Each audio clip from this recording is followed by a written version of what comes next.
జాతకంలో గురుదోషము ఉన్నటువంటి వ్యక్తులకి ప్రధానంగా విద్య, ధన సమస్యలు, అలాగే పనులలో అనుకూలత లేకపోవడం, సంతానం కలగకపోవడం, కీర్తి ప్రతిష్టలు దెబ్బతినడం ఇలాంటివి మనం తరచూ చూస్తూ ఉంటుంటాం. మనం గమనించుకున్నట్లయితే ఇది దేవశాపముగా కూడా చెప్పబడి ఉంటుంది. సాక్షాత్తు శ్రీరామచంద్రుల వారే ఇటువంటి దేవశాపానికి గురయ్యారు కాబట్టే బ్రాహ్మడిగా జన్మించి అసురుడైనటువంటి రావణాసురుడి వల్ల అష్టకష్టాలు పడాల్సినటువంటి పరిస్థితి ఏర్పడింది.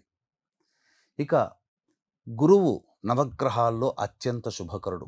ఇటువంటి గురువు నీచ స్థితి పొందిన, అస్తంగత దోషం చెంది ఉన్న, కుజ శని గ్రహాలతో కలిసి ఉన్న, లేదా కుజ శని గ్రహాల చేత చూడబడ్డ, గురు రాహులతో కలిసి ఉండి గురుచండాల యోగం ఏర్పడిన ఈ సంబంధించినటువంటివి విద్యా సంబంధముగా, ధన సంబంధముగా, సంతాన సంబంధముగా, కీర్తి ప్రతిష్టల సంబంధముగా, పనులలో అనుకూలతమైనటువంటి సందర్భంగా సమస్యలు తరచూ తలెత్తుతూ ఉంటుంటాయి.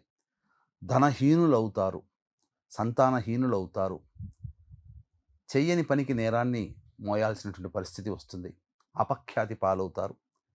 కాబట్టి ఇటువంటి గురు సంబంధమైనటువంటి దోషంలో జన్మించినటువంటి వాళ్ళు ముఖ్యముగా ఇంటిలోని పెద్దలకి, మఠాధిపతులకి, పీఠాధిపతులకి, అలాగే బ్రాహ్మణులకి తరచూ పాద నమస్కారం, ఎప్పుడు కనబడ్డా వాళ్ళకి పాద నమస్కారం చేయడం.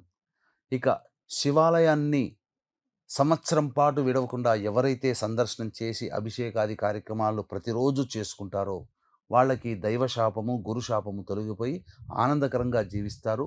కాబట్టి ముఖ్యంగా ఈ యొక్క గురుదోషంలో ఉన్నటువంటి వాళ్ళు ఎవరైతే జన్మిస్తారో ముఖ్యంగా పెన్నులు దానం చేయడం కానీ, పుస్తకాలు దానం చేయడం కానీ, ఏదైనా వృద్ధులకి, వృద్ధాశ్రమాలకి వాళ్ళకి తినగలిగేటువంటి పదార్థాలు అందివ్వడం కానీ, వృద్ధులకి సహాయ సహకారాలు కానీ చేసినట్లయితే ఈ గురుదోషం నుంచి విముక్తి అయి ఆనందకరమైన జీవితాన్ని పొందుతారని చెప్పవచ్చు.